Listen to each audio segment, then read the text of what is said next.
Cerita motivasi, harapan di hari tua, kisah seorang opa.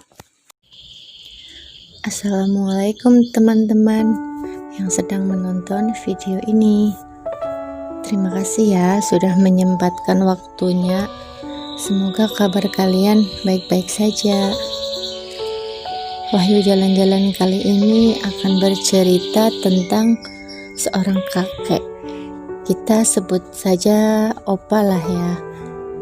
Beliau mempunyai harapan dan semangat untuk renungan bagi kita semua. Yuk kita dengerin ceritanya.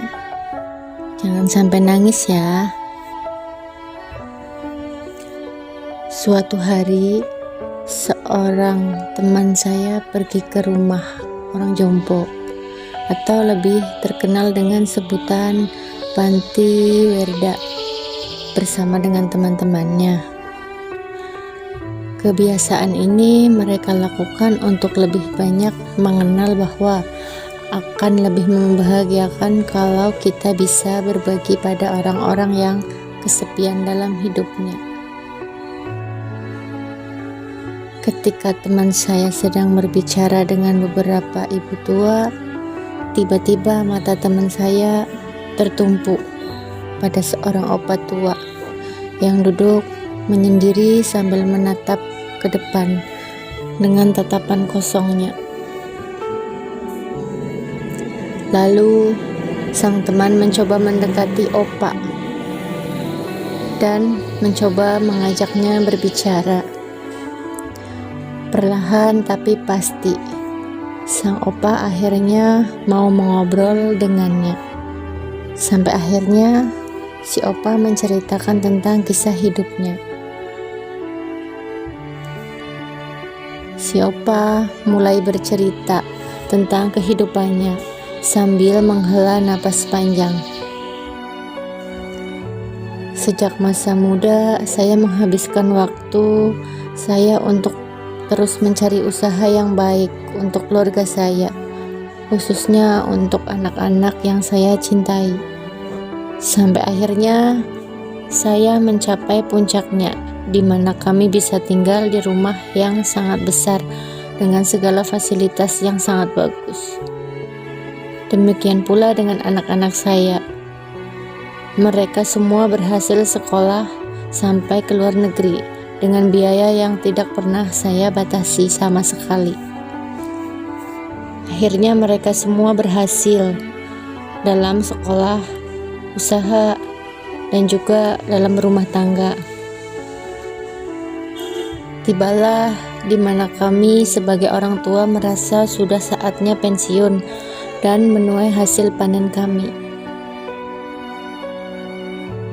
Tiba-tiba istri tercinta saya yang selalu setia menemani sejak saya mulai kehidupan ini meninggal dunia karena sakit yang sangat mendadak.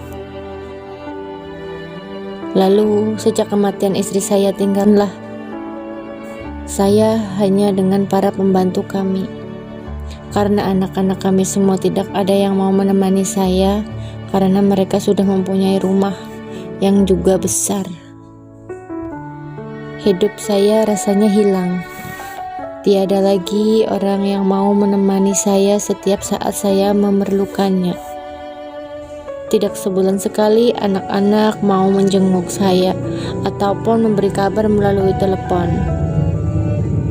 Lalu tiba-tiba anak sulung saya datang dan mengatakan kalau dia akan menjual rumah karena selain tidak efisien juga toh saya dapat ikut tinggal dengannya.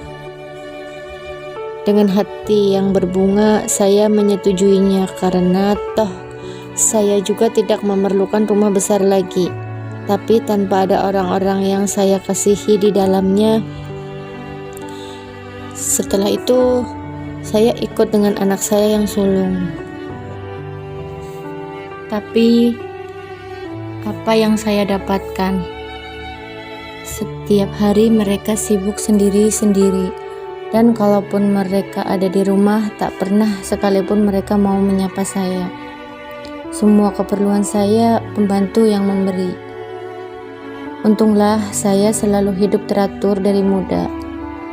Maka meskipun sudah tua, saya tidak pernah sakit-sakitan. Lalu saya tinggal di rumah anak saya yang lain.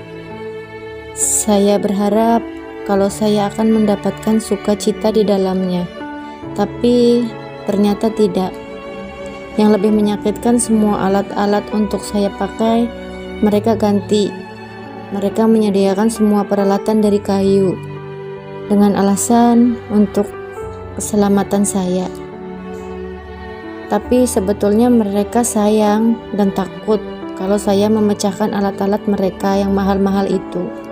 Setiap hari saya makan dan minum dari alat-alat kayu atau plastik yang sama dengan yang mereka sediakan untuk para pembantu dan anjing mereka. Setiap hari saya makan dan minum sambil mengucurkan air mata dan bertanya, di manakah hati nurani mereka? Akhirnya saya tinggal dengan anak saya yang terkecil, anak yang dulu sangat saya kasihi melebihi yang lain, karena dia dulu adalah seorang anak yang sangat memberikan sukacita kepada kami semua.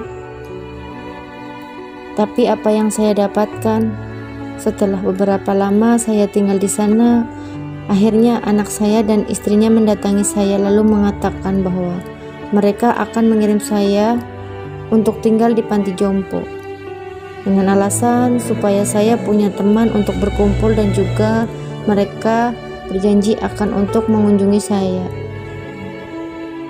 Sekarang sudah genap 2 tahun saya di sini, tapi tidak sekalipun dari mereka yang datang untuk mengunjungi saya, apalagi membawakan makanan kesukaan saya. Hilangnya semua harapan saya tentang anak-anak yang saya besarkan dengan segala kasih sayang dan kucuran keringat. Saya bertanya-tanya, mengapa kehidupan hari tua saya demikian menyedihkan? Padahal saya bukanlah orang tua yang menyusahkan. Semua harta saya mereka ambil. Saya hanya minta sedikit perhatian dari mereka tanpa mereka sibuk dengan diri sendiri. Kadang saya menyesali diri mengapa saya bisa mendapatkan anak-anak yang demikian buruk. Masih untung di sini saya punya teman-teman dan juga kunjungan dari sahabat-sahabat yang mengasihi saya. Tapi tetap saya merindukan anak-anak saya. Sejak itu, teman saya selalu menyempatkan diri untuk datang ke sini dan berbicara dengan sang opa. Lambat laun, tapi pasti kesepian di mata sang opa berganti dengan keceriaan. Apalagi kalau sekali-kali teman saya membawa serta anak-anaknya untuk berkunjung. Sampai hatikah kita membiarkan para orang tua kesepian dan menyesali hidupnya hanya karena semua kesibukan hidup kita? Bukankah suatu hari pun kita akan sama dengan mereka, tua dan kesepian? Terima kasih telah menonton video ini dan tunggu video saya selanjutnya. Semoga bermanfaat dan menginspirasi kita semua.